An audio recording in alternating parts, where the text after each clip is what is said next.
doutor, tudo bem? Tudo Prazer bem? em Quanto recebê-lo. tempo? Pois Tudo bem? é. Doutor Alexandre Pupo Nogueira é ginecologista e obstetra. E a gente vai falar de um assunto que eu acho que ainda é tabu, que é a infertilidade feminina. Ainda é tabu? As mulheres ainda têm um certo receio em falar sobre isso? Eu acho que duas coisas. Primeiro, elas têm receio em falar. E, em segundo lugar, a infertilidade é um problema do casal, não da mulher. Ai, que bom! Né? Então, eu acho que esse é o grande problema. É muito colocado, a mulher é infértil, mas a mulher ela carrega o bebê, mas ela precisa também do homem para conceber, né? Tá, então é um problema do casal. Sempre. Só é um problema exclusivamente da mulher quando ela decide optar por uma produção independente. Aí é um Sim, problema dela. sim. Tá. E o casal lida, de maneira geral, com essa informação de uma maneira tranquila ou ainda é complicado? Eu acho que é bem variável. Não tem uma questão assim, é sempre assim ou assado. Cada casal forma um núcleo diferente e age de maneira diferente. Mas realmente tem ainda um certo machismo na relação do casal com a questão da infertilidade. Bom, vamos aprender mais sobre esse assunto, começando com uma mitos e verdades. Doutor Alexandre Pupo Nogueira, é mito ou verdade que existe relação entre idade da primeira menstruação e fertilidade da mulher? É mito, é mito. A idade em que você inicia a sua vida menstrual não interfere na sua produção de óvulos, nem na capacidade de engravidar. E também não está relacionado a uma menopausa mais precoce, que é outra coisa que se discute bastante, né? Então, o tempo em que você vai iniciar a sua vida menstrual e você vai encerrar está muito relacionado com o histórico familiar. Tem questões genéticas envolvidas. Eu sempre ouvi isso, que está ligado uma coisa com a outra, a menopausa com a primeira menstruação. Acabei de aprender com você. É mito ou verdade que usar anticoncepcional hormonal por muitos anos aumenta a dificuldade para engravidar? Também é mito. Na verdade, temos inúmeros casos de mulheres que falam, vou suspender a pílula com uma certa antecedência, porque eu quero engravidar daqui a 4 meses, 6 meses. Exato. E ela suspende a pílula e no mês seguinte está grávida, né? Então, não há relação nenhuma. Inclusive, muitas mulheres usuárias de pílula anticoncepcional acabam tendo alguns benefícios com relação a algumas doenças que podem dificultar a gravidez. Olha. Como, por exemplo, a endometriose. Perfeito. É mito ou verdade que algumas doenças sexualmente transmissíveis podem, sim, causar infertilidade? Bom, você já... Ah, meu sim foi... O seu sim foi... Foi a resposta, Essa foi é voluntário. verdade, essa é verdade. É verdade. É verdade. Nós temos uma série de doenças sexualmente transmissíveis que podem causar obstrução nas trompas e podem deteriorar a parte interna do útero onde o embrião tem que grudar, né? Nós temos exemplos como a gonorreia, que é a mais importante delas, a clamídia, que é uma bactéria também que se pega por transmissão sexual, e algumas infecções que podem, por exemplo, subir da vagina para dentro do útero e causar a endometrite, que é uma inflamação da camada interna do útero que dificulta o embrião de grudar ali. Perfeito. É mito ou verdade que candidíase de repetição pode atrapalhar nas tentativas de gestação? É mito, né? A candidíase é um fungo banal, muito comum. Acredita-se que até 90% das mulheres vão ter pelo menos um episódio na vida. Ele causa coceira, um corrimento que se assemelha a um leite talhado ou como se fosse nata saindo da vagina. Ela pode ficar muito vermelha, quente e até inchar, tá? Mas ela não sai para dentro do útero e não causa nenhum problema. Perfeito. É mito ou verdade que o útero invertido não dificulta a gravidez? Então, essa pergunta é capciosa, esse nãozinho. Realmente, o útero não dificulta, né? Então, é verdade. O útero invertido ele está presente em mais ou menos 30% das mulheres. Bastante. Tá? É, bastante. E é uma condição natural. O útero pode estar viradinho para frente ou viradinho para trás. E isso não interfere em nada, nem na capacidade de engravidar e nem em levar a sua gestação até o final. Tá ótimo. É mito ou verdade que alimentos popularmente conhecidos como afrodisíacos aumentam a fertilidade? É mito. Mas eu até estava brincando aqui no backstage que é um mito relativo, porque quando nós montamos uma ceia ou uma recepção com esses alimentos, nós já estamos mal intencionados, né? Então, assim, biologicamente não tem efeito nenhum, porém a intenção entrega. Quais são os alimentos, doutor? O que se coloca muito é a ostra, o morango, a bebida alcoólica, que na verdade tem até um efeito contrário, né? Mas ela gera uma certa disposição e tira um pouco da inibição. Tá.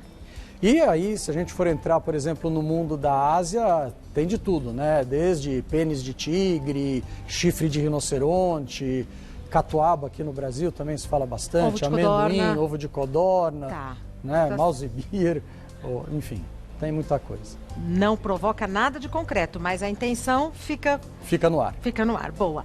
Vamos ver então os hábitos que facilitam, ou não, melhor, que prejudicam, perdão, a fertilidade. Álcool e cafeína em excesso. O que seria excesso? Então, não existe nenhum dado científico caracterizando na cafeína, principalmente, qual é esse excesso. Mas a recomendação diária é de não mais de 3 xicrinhas de café ou o equivalente em chá, e deve-se evitar os energéticos, que a cafeína nos energéticos está em teor muito alto, e a cafeína tem uma série de ações no corpo, entre elas é um neurotransmissor. Mas, doutor Alexandre, podem prejudicar ou prejudicam de fato? Em altas concentrações prejudicam. E o álcool, nós sabemos, né, os efeitos deletérios dele quando consumido em excesso. Tá. Exposição a produtos químicos domésticos. São os produtos de limpeza?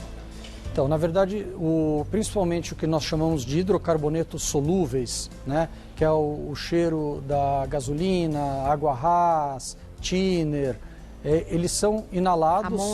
Amônia, eles podem ser inalados pelo nosso organismo e em altas concentrações eles realmente podem alterar a ovulação e inclusive causar defeitos na formação do feto. Por exemplo, a minha atividade profissional é trabalhar com limpeza, então eu vou estar exposta a tudo isso diariamente. Hoje em dia se usa pouco, né? Thinner, água rasa e tal. Agora, realmente, amoníaco, por exemplo, o cloro também. Então, o uso dessas substâncias deve ser sempre realizado mantendo o rosto a uma grande distância e ambientes arejados, né? Não fazer nunca em ambientes pequenos e fechados. Exercício físico intenso, estresse e ansiedade podem prejudicar? Pode. O exercício físico intenso, vamos colocar, por exemplo, o exemplo de mulheres maratonistas, né? Elas acabam, por conta da carga de atividade física, secando demais o corpo.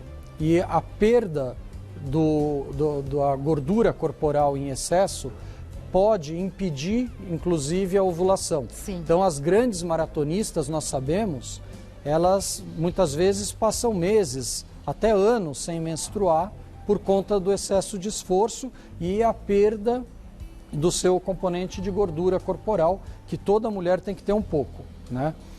O estresse e a ansiedade, inegavelmente, existe uma relação direta entre uma areazinha no cérebro da mulher, que o homem também tem, que é o sistema límbico, mas na mulher o sistema límbico interage com o hipotálamo, que é o grande regulador de toda a secreção hormonal do corpo feminino. Então, quem nunca teve, por exemplo, uma filha prestando vestibular e que para de menstruar por conta do estresse, aí acha que está grávida. E a gente recebe isso toda hora no consultório. Que coisa, né? Falando de exercício físico intenso, eu tenho amigas maratonistas que correm por hobby e que tem todo o ciclo bagunçado por conta de atividade em excesso. Exatamente. Sequinha, assim. Dá até aflição, né? Então, vejam, né? Um pouquinho de gordura toda mulher tem que ter. Toda pessoa, né, doutor Pupo? Agora, as perguntas do pessoal de casa sobre infertilidade. A Patrícia, quanto tempo é normal para um casal tentar engravidar sem ser considerado infértil? Ela já coloca a questão como uma questão do casal, né, doutor Pupo? Exatamente. Isso é uma coisa bastante interessante e importante. Sempre lembrar a questão de que é um casal que faz um filho, né? O que nós temos hoje, basicamente, Patrícia, é 1 ano de tentativa, desde que você tenha ciclo menstrual regular e mantenha atividade sexual pelo menos 3 vezes por semana. Se ao final de 1 ano, agindo dessa maneira, e com a ovulação ocorrendo, porque você menstrua regularmente, se nada acontecer, vale a pena consultar um médico. Perfeito. Próxima pergunta foi enviada pela Beatriz, que diz: tenho síndrome de ovário policístico, SOP, mas não tomo pílula. Como meu ciclo é muito irregular e tem meses que eu nem menstruo, é possível engravidar sem fazer nenhum tipo de tratamento? Beatriz, é possível sim, tá? Porque apesar de você ter um ciclo irregular, você ovula. O que diferencia a paciente com ovário policístico da paciente normal é que no ovário policístico a sua ovulação é errática, ela é bagunçada. Então você não tem como prever o seu dia fértil, tá? Mas eu tenho várias pacientes que engravidaram sem nenhum tratamento e com ovário policístico. Que alegria, né? Acontece. Que alegria. Próxima pergunta é enviada pela Marcela. Abortos espontâneos diminuem a chance da mulher engravidar? Veja, o aborto espontâneo significa, Marcela, que você já engravidou, né? O que acontece é que a gravidez não foi adiante. Por alguma razão, esses abortos estão acontecendo, algo no seu corpo ou no embrião estão impedindo a gravidez de seguir adiante. Um aborto ao longo da vida espontâneo, claro, é bastante comum. Até 30% das mulheres, infelizmente ou não, vão experimentar um aborto pelo menos ao longo da vida. E o aborto espontâneo, quando ele acontece isoladamente, ele é, na verdade, um mecanismo de defesa da natureza. Normalmente isso se dá por conta de um embrião que não está formado de maneira adequada e é um descarte. A natureza elimina aquele embrião e com isso preserva a mulher de carregar durante 9 meses um bebê que não daria certo, que não teria condições de vida. Tá. Eu tenho uma informação que eu gostaria de checar, aproveitando aqui. É mito ou verdade que em torno de 25% das mulheres perdem a primeira gestação espontaneamente? Tem aborto espontâneo na primeira gestação?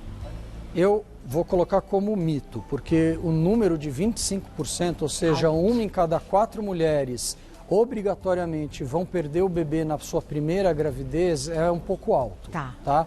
Mas que a primeira gravidez tem uma taxa um pouquinho maior de abortamento, é verdadeiro. Perfeito. Próxima pergunta é enviada pela Joyce. Há 2 anos eu tive que retirar um ovário por causa de uma complicação causada por cisto. Estou com 35 anos e quero engravidar. Para o meu caso, é melhor eu já partir para um tratamento ou sigo o caminho natural? Bom, Joyce, na verdade, primeiro de tudo, a mulher, de uma maneira geral, tem 2 ovários, 2 trompas e só o útero ele é único. Então, com a remoção de um ovário, você ainda tem o outro ovário. E nós temos dados científicos que mostram que em tendo um ovário, a sua capacidade de engravidar é exatamente igual à de uma mulher que tem os 2. Perfeito. O nosso problema na sua questão é o motivo do cisto, primeiro de tudo, né? Por que foi removido? Que cisto era esse? Né? Um cisto de endometriose, por exemplo, se for, quanto mais de doença tinha, né? Então, acho que o primeiro passo é entender qual era esse cisto. Mas se for um cisto benigno, que foi totalmente tratado e você não tem mais doença nenhuma, as suas probabilidades de engravidar são normais. Doutor Pupo, e a idade de 35 anos? É um sinal amarelo? É um sinal amarelo. Isso, de fato, é um sinal amarelo. Nós sabemos hoje que após os 31 anos de idade, já se inicia uma queda na capacidade reprodutiva da mulher, que se acentua aos 35 anos, e eu brinco que aos 39 se torna quase um despenhadeiro. E como a natureza sabe, né? Porque em torno dos 30 anos, a maioria das mulheres, digo, é um dado empírico, né? Por mim e pelas minhas amigas, aos 30 anos dá uma vontade de engravidar, né? Parece que é o corpo já avisando, aproveita. Eu não tenho essa experiência. Mas eu ouço bastante isso realmente das mulheres. A gente sente isso. Próxima pergunta é enviada pela Karen. A posição durante a relação sexual pode interferir na fertilidade da mulher? Essa é uma questão, na verdade, um pouco controversa. A resposta científica é não, tá? Então, não importa a posição em que a relação é feita, tá? Existem algumas lendas a respeito de nascer mais menino ou mais menina, né? Dependendo de como ela é realizada, se é feita antes ou depois da ovulação, mas isso nunca se comprovou cientificamente, né? O importante é que a ejaculação aconteça dentro da vagina e que o grosso do material lá permaneça para que esses espermatozoides, então, possam subir e encontrar o óvulo lá na trompa e fecundá-lo. Tá. Alguma coisa muito importante sobre esse assunto e que não veio à tona na nossa conversa? Não, eu acho que o mais importante realmente é a questão de entender que é um problema do casal e nunca aceitar do marido, por exemplo, ou do companheiro, ou da pessoa que está, que você é o problema, você é... eu tenho uma amiga, até me emocionei agora, eu tenho uma amiga que está passando por essa situação, é muito sofrido. É bastante. É muito sofrido. É bastante porque muitas vezes a mulher fica isolada no cenário e aí depois você vai lá, pesquisa e o espermograma do marido, por exemplo, é ruim, ele trabalhou em ambiente difícil, acabou se tornando estéril, tem varicocele. Né? É um assunto muito delicado, mas com uma boa orientação, né, o casal acha o caminho para realizar o sonho de ter um bebê. O Dr. Alexandre Pupo Nogueira é médico, ginecologista e obstetra, membro do corpo clínico do Hospital Albert Einstein e membro titular do núcleo de mastologia do Hospital Sírio-Libanês. É uma tremenda honra recebê-lo aqui. Muito obrigada, viu? Até mais. Parabéns. Muito obrigada.